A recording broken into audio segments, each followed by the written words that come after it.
नमस्कार. आज आपण आहोत बारामती येथील कृषी प्रदर्शनामध्ये. तर तुम्ही गव्हाचे पीक पाहिलेच आहे.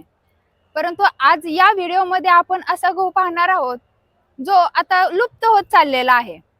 तो म्हणजे भारताचा प्राचीन गहू म्हणजेच खपली गहू. तर आपण ह्या गव्हाविषयी जो पचनास हलका असतो, कमी खर्च असतो, ज्यामध्ये आपण हे पीक आता जास्त करून कोणी घेत नाही. तर ह्या गव्हाविषयीची माहिती आपण या व्हिडिओमध्ये पाहणार आहोत. त्यासाठी हा व्हिडिओ शेवटपर्यंत नक्की पहा. चला घेऊया माहिती खपली गव्हाविषयीची. नमस्कार, मी प्रदीप पवार. आज आपण आमच्या टू ब्रदर्स ऑर्गॅनिक फार्मच्या खपली गव्हाच्या डेमो प्लॉटवरती आहोत. तुम्ही बघू शकता माझ्या मागे खपली गहू आम्ही लावलेला आहोत. खपलीबद्दल सांगायचं म्हणलं तर खपली गहू ही जुनी व्हरायटी आहे, जी 100-200 वर्षापूर्वी आपले जे आजोबा पणजोबा होते त्यांच्याकडे खाल्ली जायची. त्यानंतर जसं ग्रीनोव्हेशन होत गेलं, हायब्रिडेशन होत गेलं, लोक कमी कालावधीमध्ये तयार होणाऱ्या गव्हाकडे वळली आणि कुठेतरी हा गहू नामशेष झाला. या अनुषंगाने आम्ही यावर्षी हा डेमो प्लॉट लावलेला आहे. माझी company two brothers organic farm सरासरी 120 प्रोडक्टमध्ये काम करते आणि आम्ही त्यातला एक प्रोडक्ट आमचा खपली गव्हाचा आटा आम्ही सरासरी 65 देशामध्ये आम्ही विकतोय. त्या अनुषंगाने आम्ही शेतकऱ्यांना प्रबोधन करतोय आणि शेतकऱ्यांना आम्ही त्यांना इन्व्हाइट करतोय की तुम्ही आमच्यासाठी गहू करा, हा खपली गहू पिकवा, आम्ही तुमच्याकडनं चांगल्या पद्धतीने गहू खरेदी करू. खपली गव्हाचं लागवडीबद्दल सांगायचं म्हणालं तर खपली गव्हा पूर्वात 120 दिवसाचं वाण आहे. ही जुनी व्हरायटी असल्यामुळे ही कालावधी जास्त घेते आणि कालावधी वाढल्यामुळे ह्याला एक पाणी जास्त लागतं. पाण्याची व्यवस्था तुम्हाला चांगली असायला हवी. तुम्ही बघू शकता खपली गहू हा साध्या गव्हासारखा नोव्हेंबर महिन्यामध्येच पिकवला जातो आणि नोव्हेंबर ते फेब्रुवारी मार्च पर्यंत ह्याचं पूर्ण कल्टिवेशन चालतं. आणि तुम्ही बघू शकताय की जर खपली गहू करत असाल तुम्ही तर तुम्हाला ते थोडंसं अंतर जास्त ठेवायला लागतं, कारण खपली गव्हाची फुटवे जास्त असतात. सरासरी 18x9च्या अंतरावरती तुम्ही त्याची लागवड करू शकता. 18x18 तुमची रो टू रो राहील आणि 9 इंच तुमची प्लांट टू प्लांट तुमचा डिस्टन्स राहील, जेणेकरून तुमच्या खपलीला वाढायला मदत होईल आणि ते फुटवे जास्तीत जास्त येतील.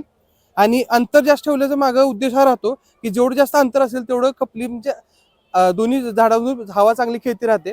त्यामुळं तुमचं जमिनीमधला चांगला सूर्यप्रकाश खालीपर्यंत मिळतो, त्यामुळे बुरशीजन्य रोगावरती कंट्रोल व्हायला मदत होते. त्यानंतर जर सांगायचं म्हणलं तर जसं न्यूट्रिशन मॅनेजमेंट करायचं म्हणलं तर आम्ही ऑर्गॅनिक फार्मिंगमध्ये जीवामृतवरती आमचे काही शेतकरी आहेत, आम्ही स्वतः जीवामृतवरती पूर्ण शेती तयार करतोय.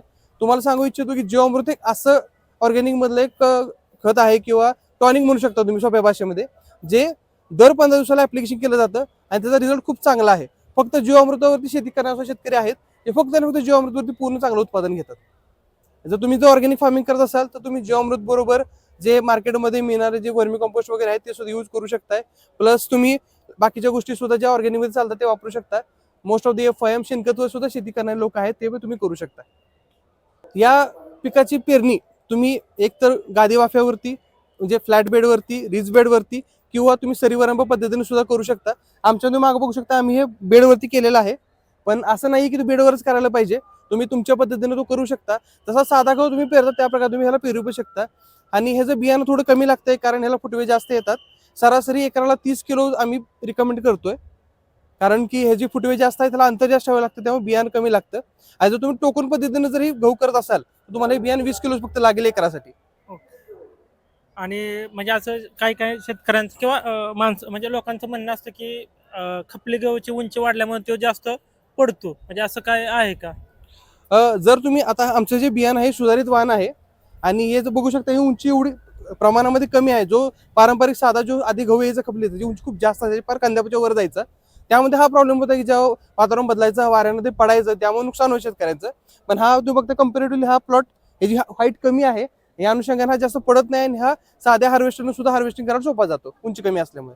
विचार करायचं उत्पादन सरासरी 14-15 क्विंटल उत्पादन देते खपलीचं. आणि जर तुम्ही माझ्याबरोबर काम करत असाल तर आम्ही डायरेक्ट खपलीच खरेदी करतो तुमच्याकडून, जेणेकरून तुम्हाला पुढचा काढणीचा त्रास कमी होईल, महिन्याचा त्रास कमी होऊन जाईल. कारण ह्या पिकामध्ये हाच एक फरक आहे. साध्या गव्हाच्या हार्वेस्टिंग मध्ये डायरेक्ट गहू बाहेर येतो, यामध्ये गहू डायरेक्ट बाहेर येते, यामध्ये जोड गहूची खपली बाहेर येते, तीच डायरेक्ट बाहेर येते. त्यामुळे तुम्हाला परत डबल ते फरून त्यातनं गहू बाहेर काढावं लागतं. सर तुम्हाला सांगायचं झालं तर साधा गहू आणि खपली गहू या दोन्हीतला फरक तुम्हाला सांगतो. सगळ्यात पहिल्यांदा आरोग्याच्या दृष्टीने जर विचार केला तर साध्या गव्हामध्ये ग्लुटनचं प्रमाण जास्त असतं, त्यामुळे त्याला डायबेटिक वाल्या लोकांना किंवा जे वयस्कर लोक आहेत ज्यांना पचनाचे त्रास आहेत त्यांना रिकमेंड केलं जात नाही. पण हा खपली गहू त्यांना रिकमेंड केला जातो, कारण ह्याच्यामध्ये 50% कमी ग्लुटेन असतं साधारण गव्हापेक्षा, प्लस 50% फायबरचं प्रमाण जास्त आहे, त्यामुळे पचनास हलका आहे, पचायला सोपा जातो, पोटाचे विकार होत नाहीत आणि पचनसंस्था व्यवस्थित राहते. हे झालं आरोग्याची सोय. त्यानंतर दुसरा फायदा शेतकऱ्यांसाठी विचार करायचा म्हणलं तर साधा गहू मिनिमम जो मार्केटला विकला जातो त्याचा रेट आणि ह्याच्या रेटमध्ये खूप जास्त फरक राहतो. हा जर गहू मार्केटला जो विकायला गेला तर हा साडे 70 ते 80 रुपयांनी विकला जातो गहू, फक्त गहू.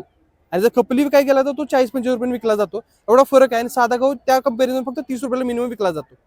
एवढा फरक आहे. जर शेतकरी ह्या गव्हाकडे वळत असतील, त्यांचं उत्पादन वाढेल आणि त्यांचं आर्थिक त्यांना सहाय्य व्हायला पण मदत होईल, जेणेकरून त्यांचं उत्पादन वाढेल आणि त्यांना ते जास्तीत जास्त फायदेशीर राहील. सर, फ्युचरबद्दल सांगायचं म्हणलं तर जसं की तुम्ही म्हणताय की कोरोना 2021 जो कोरोनाचा पेंडेमिकचा काळ आला होता, त्यात लोकांना समजलं की बाबा की आपलं खाणं जर चांगलं असेल आणि जर आपण पौष्टिक आणि चांगल्या गोष्टी खात असेल तर आपण तग धरू शकतोय, हे लोकांना समजले. तेव्हापासून लोक जुन्या गोष्टींकडे जास्त व्हायला लागले. त्यातच एक खपली गहू सुद्धा येतो. तेव्हापासून खपलीचं डिमांड वाढत गेलेलं आहे. आणि आता बऱ्याच कंपन्या पण आहेत, बरेच गव्हर्नमेंट आहेत, गव्हर्नमेंटचे ऑफिशियल आहेत, ते खपलीला रिकमेंड करतात जेणेकरून खपली चांगला व्हावा, उत्पादन वाढावं. आणि तुम्हाला माहिती आहे की कुठलाही व्यवसाय असेल तो ठप्प होऊ शकतो, पण ऍग्रिकल्चर कधी खपू शकत नाही. माणसं सगळं काही बंद करू शकतात पण स्वतःचं जीवन खाणं बंद करू शकत नाही. त्यासाठी हे जर मार्केट कंटिन्यू वाढत राहणार आहे. जेवढे जास्त लोक या खपलीकडे वळतील आणि खपली करतील त्यांना चांगलं जर उत्पादन भेटत राहील आणि भविष्यामध्ये खपली खूप चांगलं मार्केट येणार आहे. आणि या दृष्टीने काम करायला पाहिजे. आणि जर तुम्ही हा जर खपली गहू करू इच्छित असाल तर तुम्ही मला माझ्या कंपनीला टू ब्रदर्स ऑर्गॅनिक फार्मला कनेक्ट करू शकताय.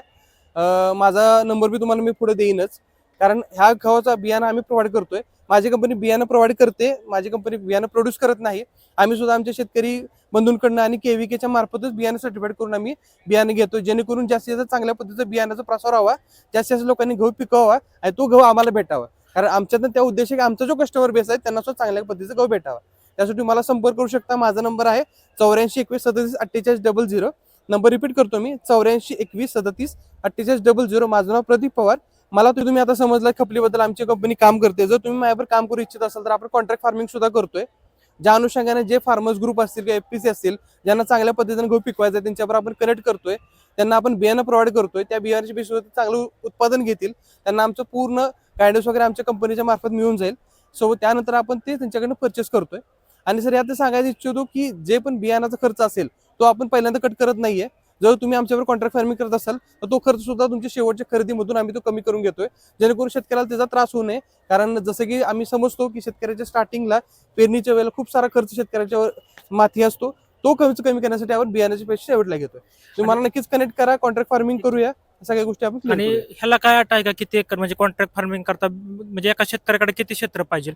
सर असं पहिली गोष्ट कॉन्ट्रॅक्ट फार्मिंग करताना अशी कुठली अट नाही की तुम्ही किती एकर केलं पाहिजे, पण कसं बेसिक लॉजिक राहते की जास्तीत जास्त लोक कनेक्ट व्हावे, जास्त एरिया कव्हर व्हावे, जेणेकरून मला पण तुम्हाला कनेक्ट करायला सोपं जाईल, कॉन्ट्रॅक्ट करायला सोपं जाईल आणि मला भविष्यामध्ये काम करायला सोपं जाईल. सर, हा होता भारताचा प्राचीन गहू, खपली गहू, जो लहान मुलांसाठी किंवा वयस्कर जे लोक आहेत त्यांच्यासाठी हा गहू खूप चांगला मानला जातो, कारण तो पचनास हलका असतो.